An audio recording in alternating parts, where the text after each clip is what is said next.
Namaskar and welcome to this online learning platform of Shri AKDMC Mahila College, Jamnagar, and myself, Dhruvika Kanabar, presenting the lecture of Business Organization and Management. આપણે bomb સબ્જેક્ટનું chapter 1 ભારતમાં ધંધાકીય તકોના વિકાસનો ઉદ્ગમ, આ first chapter જે છે એમાં આપણે જે 7 બિઝનેસ ઓપોર્ચ્યુનિટીઝ 7 પ્રકારના જે ધંધાકીય વિકાસ માટે સરકારના સહયોગથી અમલમાં મુકાયેલા જે અભિયાનો છે, ભારતમાં જે ઉદ્યોગ ધંધાના વિકાસ માટે ધંધાકીય વિકાસ માટે જે સરકારે અભિયાનો અમલમાં મૂક્યા છે એમાં 7 ટોપિક્સની આપણે ડિસ્કશન કરવાની છે. એમાંથી આપણે ત્રીજો topic make in India topic જે છે એનું ડિસ્કશન કરી રહ્યા છીએ. આ મેક ઇન ઇન્ડિયા ટોપિક અંતર્ગત આપણે જે 25 એવા ઉદ્યોગોની ચર્ચા કરવાની છે કે જે ભારતમાં વિકાસની તક ધરાવે છે. તો આ જે 25 ઉદ્યોગો છે એનું આપણે ડિસ્કશન કરવાનું છે. એ ઉદ્યોગોમાં કેટલી પ્રગતિ કરી છે અને આગળ ઉપર કેટલી પ્રગતિ જે છે એ અંદાજવામાં આવી છે, એ બધું ડિસ્કશન આપણે કરવાનું છે. અને કયા કયા ઉદ્યોગોનો આમાં સમાવેશ થાય છે એ ડિસ્કશન આપણે કરી રહ્યા હતા, જેમાં આપણે 10 ઉદ્યોગો જે છે એની ચર્ચા પૂર્ણ કરી લીધી છે અને આગળની ચર્ચા જે છે બાકીના 25માં જે બાકી છે 15 એની ચર્ચા કરવાની છે. 10 જેની આપણે ચર્ચા કરી એમાં ઓટોમોબાઈલ્સ, ઓટો કમ્પોનન્ટ્સ, વિમાની સેવાઓ, એવિએશન ઇન્ડસ્ટ્રી, બાયોટેકનોલોજી, કેમિકલ્સ, બાંધકામ એટલે કે કન્સ્ટ્રક્શન, સંરક્ષણ ઉત્પાદન એટલે કે defence industry, electrical machinery, electronic system અને ફૂડ પ્રોસેસિંગ, આની ચર્ચા આપણે પૂરી કરી લીધી છે. હવે આપણે જોઈએ 11th IT એન્ડ BPM.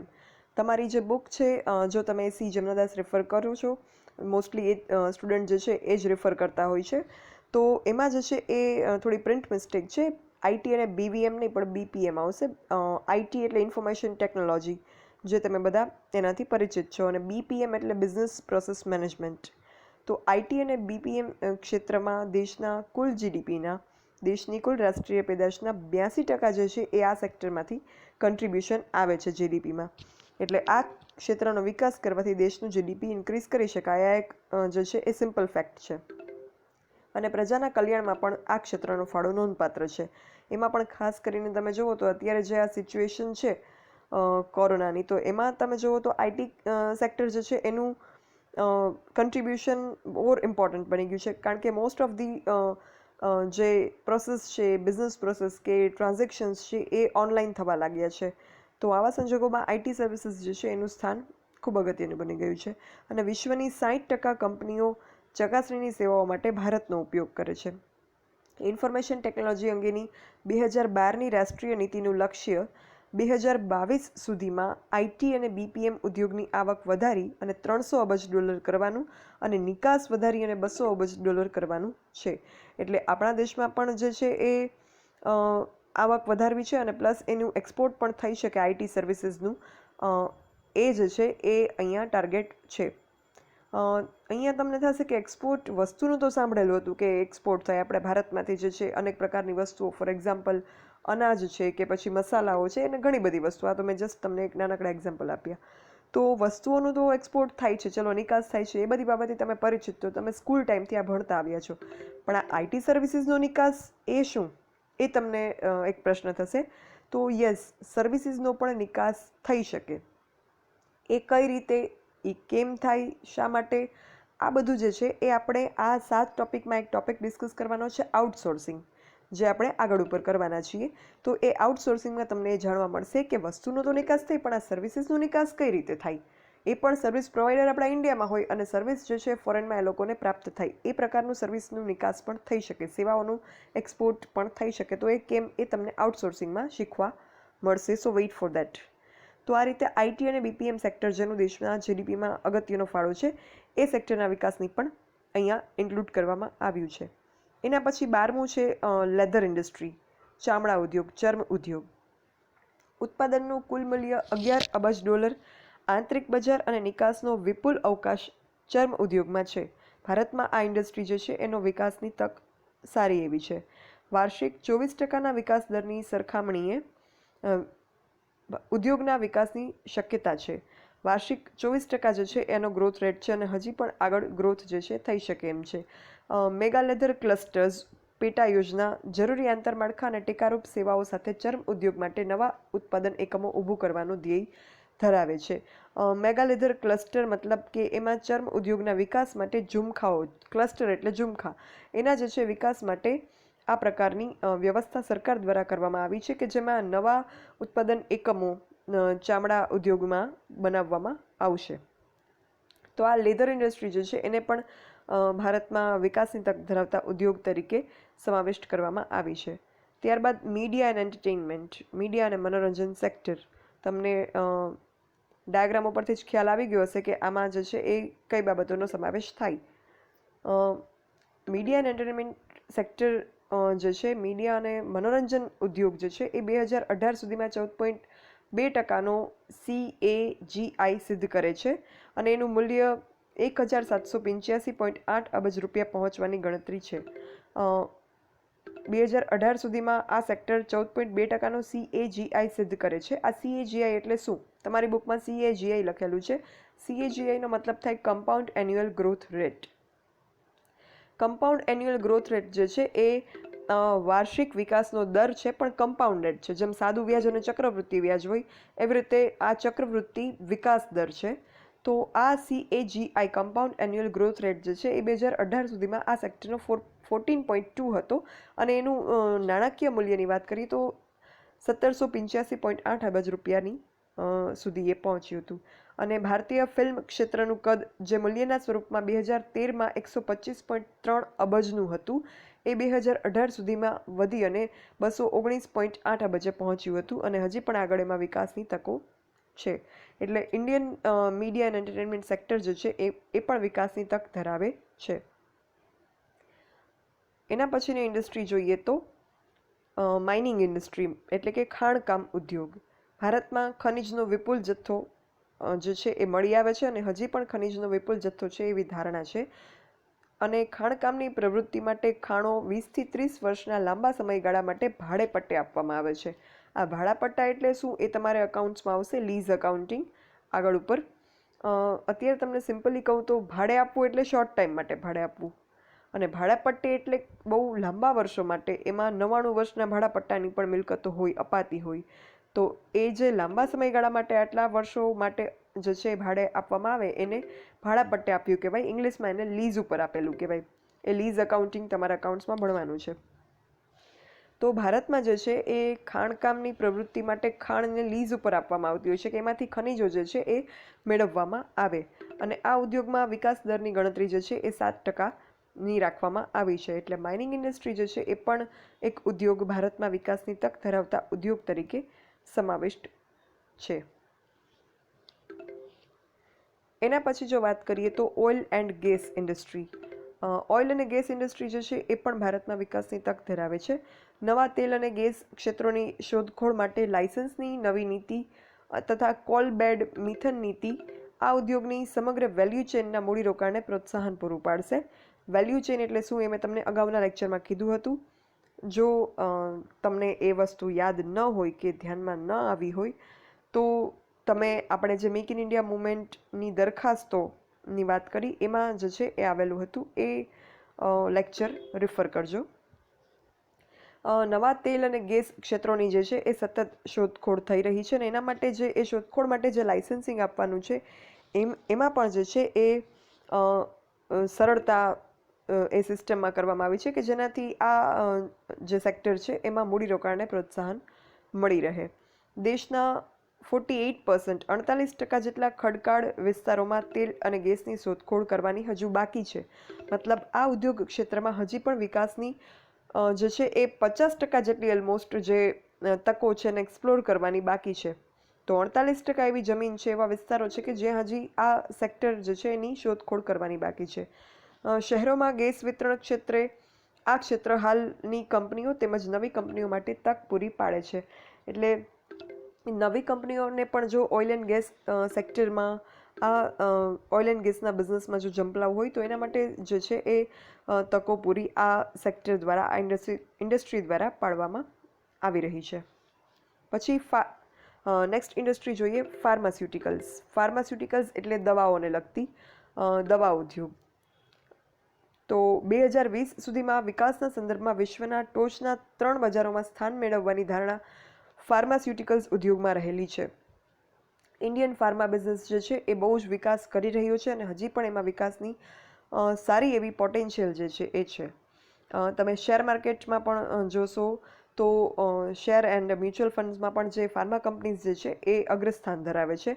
અને બીજી એક વાત કરીએ તો જ્યારે આ કોરોનાની સિચ્યુએશન આવી ત્યારે ઇન્ડિયન ફાર્મા ઇન્ડસ્ટ્રીએ બહુ જ સારું પરફોર્મન્સ આપેલું છે. બહુ નવી શોધખોળો કરવી, કંઈક જે કોઈ આ સિચ્યુએશનને લગતી જરૂરિયાતો હોય એમાં ઇનોવેશન્સ કરવા, એ બાબતમાં ઇન્ડિયન ફાર્મા ઇન્ડસ્ટ્રી અગ્રસ્થાને રહી છે. અને અમુક કંપનીઓ જે છે ફાર્મા કંપનીઝ એ અત્યારે કોવિડ વેક્સિનની પણ એક્સપેરિમેન્ટ્સ જે છે એ કરી રહી છે. પછી હાઇડ્રોક્સી ક્લોરોક્વિન જે ટેબ્લેટને કોરોનામાં ઉપયોગમાં લેવામાં આવી રહી છે, કોરોનાને જે છે ક્યોર કરવામાં, એ પણ ઇન્ડિયન ફાર્મા ઇન્ડસ્ટ્રી દ્વારા પ્રોડ્યુસ કરવામાં આવે છે કે જે હાઇડ્રોક્સી ક્લોરોક્વિનને આપણે યુએસએમાં એક્સપોર્ટ કરતા હતા. અને એક સમયે એવો ટાઈમ આવ્યો હતો જ્યારે કોરોનાની શરૂઆતના મહિનાઓની વાત કરીએ તો આ હાઇડ્રોક્સી ક્લોરોક્વિનનું સદંતર વેચાણ જે છે એ અહીંયા છૂટક વેચાણ કે કોઈ પ્રિસ્ક્રિપ્શન વગર ના લઈ શકે એ પ્રકારની સિચ્યુએશન ઊભી કરવી પડી હતી. બિકોઝ આપણે ઇન્સ્ટન્ટલી જે છે એનું ઉત્પાદન ફાર્મા કંપનીઓએ કરવાની જરૂરિયાત ઊભી થઈ હતી. બિકોઝ આપણી કન્ટ્રીમાં કોરોનાના પેશન્ટના ક્યોર માટે એઝ વેલ યુએસએમાં એક્સપોર્ટ કરવા માટે અચાનક જ જે છે એ બહુ મોટા જથ્થામાં આ હાઇડ્રોક્સી ક્લોરોક્વિનનું ઉત્પાદન કરવાની જરૂરિયાત ઊભી થઈ હતી, કે જેના સંદર્ભમાં નિર્ણય લેવાયો હતો કે કોઈ પણ મેડિકલ સ્ટોરમાં આ જે ટેબ્લેટ છે એ વેચવામાં આવશે નહીં, કોઈ ગ્રાહકને આપવામાં આવશે નહીં. પેશન્ટને જે છે એ હોસ્પિટલમાં ડૉક્ટર દ્વારા પ્રિસ્ક્રાઇબ કરી અને આપી શકાય, પણ આમ વેચવામાં નહીં આવે. તો એ જે આપણે એક્સપોર્ટ કર્યું આટલો મોટો જથ્થો યુએસએમાં, કે જેણે ભારત અમેરિકાની જે દોસ્તી છે એનો પણ એક પાયો મજબૂત બનાવ્યો, જેની પાછળ કારણ છે ઇન્ડિયન ફાર્મા ઇન્ડસ્ટ્રીની કેપેબિલિટીઝ. તો એ રીતે પણ આપણે જોઈ શકીએ કે ઇન્ડિયન ફાર્મા ઇન્ડસ્ટ્રી જે છે એ કેટલી અગ્રસ્થાને છે. તો એક્ટિવ ફાર્માસ્યુટિકલ ઘટક દ્રવ્યો માટે 2016 સુધીમાં ત્રીજું મોટું વૈશ્વિક બજાર બનવાની ફાર્મા ઇન્ડસ્ટ્રીની ધારણા છે. અને વૈશ્વિક બજારમાંના હિસ્સામાં 7.2% વધારાની ગણતરી આ સેક્ટરની છે. એટલે ગ્લોબલ લેવલે જે છે ઇન્ડિયન ફાર્મા ઇન્ડસ્ટ્રી પોતાનું જે છે સ્થાન જમાવવાની ગણતરી ધરાવે છે. એના પછી વાત કરીએ બંદરોની, પોર્ટ્સ, કે જે ઇમ્પોર્ટ એક્સપોર્ટમાં અને માલ જે છે એની હેરફેરમાં અગત્યનું એક સ્થાન ધરાવે છે પોર્ટ્સ, બંદરો. બંદરોની માલસામાનની હેરફેરની શક્તિ જે 2009માં 575 મિલિયન મેટ્રિક ટનની હતી, જે 2014માં વધી અને 800 મિલિયન મેટ્રિક ટન MMTની થઈ છે. બંદરો ખાતે વ્યાપારી પ્રવૃત્તિઓમાં એકધારો વધારો અને આંતરમાળખાની સગવડો વિકસાવવામાં ખાનગી ક્ષેત્રની હિસ્સેદારી વધી છે. દરિયાકાંઠાના રાજ્યોમાં બંદરોને મોખરે રાખી અને વિકાસ માટે ઘડાયેલો સાગરમાલા પ્રોજેક્ટ, કેટલાક બંદરોની નજીક સ્પેશિયલ ઇકોનોમિક ઝોન વિકસાવવામાં આવી રહ્યા છે કે જેથી ત્યાંના બંદરનો વિકાસ થઈ શકે, જેમાં કોલસા આધારિત વીજ મથકો, પોલાદ પ્લાન્ટ અને ઓઇલ રિફાઇનરીનો સમાવેશ થાય છે. તો આ રીતે જે પોર્ટ્સ છે એને પણ ડેવલપ કરવામાં આવી રહ્યા છે કે જેના દ્વારા મેન્યુફેક્ચરિંગ એન્ડ ઇમ્પોર્ટ એક્સપોર્ટ અને માલની હેરફેર આ બધી જ બાબતો જે છે એને સરળ બનાવી શકાશે. ત્યાર પછી રેલવે ઇન્ડસ્ટ્રી, રેલવે સેક્ટર. તો રેલવેની આંતરમાળખાની સેવાના ક્ષેત્રે રેલવે જે છે આંતરમાળખાકીય સેવામાં સમાવિષ્ટ છે. તો આ સેવા ક્ષેત્રે ઓટો રૂટના માર્ગે સીધા વિદેશી મૂડીરોકાણની જોગવાઈને અગ્રતાક્રમ આપવામાં આવશે. એટલે રેલવે ઇન્ડસ્ટ્રીમાં જે છે ફોરેન ડાયરેક્ટ ઇન્વેસ્ટમેન્ટ પ્રેફર કરવામાં આવશે. બંદરોને જોડવાની કામગીરીને આંતરમાળખાના પ્રોજેક્ટ, અત્યંત ઝડપી ટ્રેનના પ્રોજેક્ટ, કોલસાની ખાણ અને બંદરોને એકબીજા સાથે જોડતી રેલવે લાઇનના પ્રોજેક્ટ અને માત્ર માલગાડીઓ કે જેમાં માલની હેરફેર થાય છે, મુસાફર ટ્રેન નહીં, માલગાડીઓ માટેના કોરિડોર્સ, પરિસર, કોરિડોર એટલે એ વિકાસના પણ પ્રોજેક્ટ જે છે એ હાથ ધરાઈ રહ્યા છે કે જેનાથી ઇન્ડિયન રેલવે ઇન્ડસ્ટ્રીમાં એક તો ફોરેન ઇન્વેસ્ટમેન્ટ આવશે એટલે ઇન્ડસ્ટ્રીનો વિકાસ થશે. બીજું કે આ જે પ્રોજેક્ટ છે એના લીધે પણ આ જે સેવાઓ છે રેલવેની એ મેક્સિમમ સર્વિસીસ પ્રોવાઈડ કરી શકાશે. તો રેલવે ઇન્ડસ્ટ્રી પણ ભારતમાં વિકાસની તકો ધરાવતો એક ઉદ્યોગ જે છે એ પુરવાર થયો છે. એના પછી રોડ્સ એન્ડ હાઈવેઝ, રસ્તાઓ અને ધોરીમાર્ગો. 48.6 લેક્સ 48.6 લાખ કિલોમીટર લંબાઈના માર્ગોનું વિસ્તૃત નેટવર્ક છે ભારતમાં, જે સમગ્ર વિશ્વનું બીજા નંબરનું સૌથી વિશાળ નેટવર્ક બનશે. માર્ગો માટે આંતરમાળખાની રોડ રસ્તા પણ આંતરમાળખાકીય સગવડમાં એક સ્થાન ધરાવે છે. તો માર્ગ માટે આંતરમાળખાની સગવડના વિકાસમાં ખાનગી ક્ષેત્રની ભૂમિકા પણ મહત્વની બનશે અને ભારત સરકાર દ્વારા વિવિધ કાર્યક્રમો હેઠળ 66,117 કિલોમીટરના માર્ગ વિકસાવવાનું આયોજન થઈ રહ્યું છે. અને રોડ રસ્તાનો વિકાસ થાય તો એનાથી જે છે એ માલનું અને વ્યક્તિ પરિવહન જે છે બંને સરળ બને, કે જેનાથી પરિવહન થશે તો જે કંઈ એકબીજાનું જે સંસ્કૃતિ છે કે પછી મેન્યુફેક્ચરિંગ મેથડ્સ છે એ બધી જ બાબતો જે છે એ સરળ બનશે. માલની હેરફેર સરળ બનશે તો વસ્તુ જે છે એ એક જગ્યાએથી બનીને બીજી જગ્યાએ પહોંચાડવી સરળ બનશે. અને આ રીતે જે છે એ માલ અને સેવા બંનેનું હેરફેર સરળ બનાવી શકાય રોડ્સ અને હાઈવેના ડેવલપમેન્ટ દ્વારા. તો આ પણ ભારતમાં વિકાસની તક ધરાવતો એક ઉદ્યોગ પુરવાર થયો છે. એના પછી રિસાયકલ્ડ એનર્જી, પુનઃપ્રાપ્ય ઉર્જા. પુનઃપ્રાપ્ય ઉર્જામાંથી વીજળી ઉત્પાદન કરવાની સ્થાપિત શક્તિમાં સમગ્ર વિશ્વમાં ભારતનું સ્થાન 5મું છે. સોલાર એનર્જી અને સોલાર એનર્જીથી જે કંઈ સાધનો છે એને ચલાવી શકાય એ ક્ષેત્રમાં આપણે જે છે એ હવે પ્રગતિ કરી રહ્યા છીએ. આપણે જોઈએ તો હવે આપણે ઇન્ડિવિજ્યુઅલ હાઉસમાં પણ સોલાર વોટર હીટર રાખવામાં આવે છે પાણી ગરમ કરવા માટે. સોલાર વોટર હીટર, પછી હાઉસ હોલ્ડનું જે ઇલેક્ટ્રિસિટી હોય એને મેન્ટેન કરવા માટે સોલાર પેનલ નખાવવામાં આવે છે.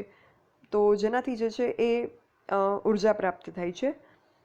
સ્થાપિત શક્તિ 33,792 મેગાવોટ 2014ના અંતે હતી આ પુનઃપ્રાપ્ય ઉર્જાની. અને ભારત પુનઃપ્રાપ્ય ઉર્જા આધારિત વીજ ઉત્પાદન 2019-20 સુધીમાં વધારી અને 165 મેગાવોટ કરવાની યોજના ધરાવતું હતું, જેમાં 100 GW એટલે ગીગાવોટ વીજળી જે છે એ સૂર્યશક્તિમાંથી ઉત્પન્ન કરવાનો પ્લાન હતો. સૌર ઉર્જા જે છે વિપુલ પ્રમાણમાં અને ફ્રી ઓફ ચાર્જ અવેલેબલ છે. તો એ સોલાર પેનલ કે અન્ય સાધનો દ્વારા સૌર ઉર્જામાંથી જે છે એ વીજળી ઉત્પન્ન કરવાનો એક ઉદ્યોગ જે છે એ પણ વિકસી રહ્યો છે ભારતમાં. તો અત્યારે આપણે આટલા ઉદ્યોગો રાખીએ, બાકીની ચર્ચા જે છે એ આપણે આગળના લેક્ચરમાં કરીશું. Thank you. અને જો કોઈને કંઈ પણ ક્વેરી હોય તો તમે મને dbk.dhruvika@gmail.com પર લખી શકો છો. Thank you.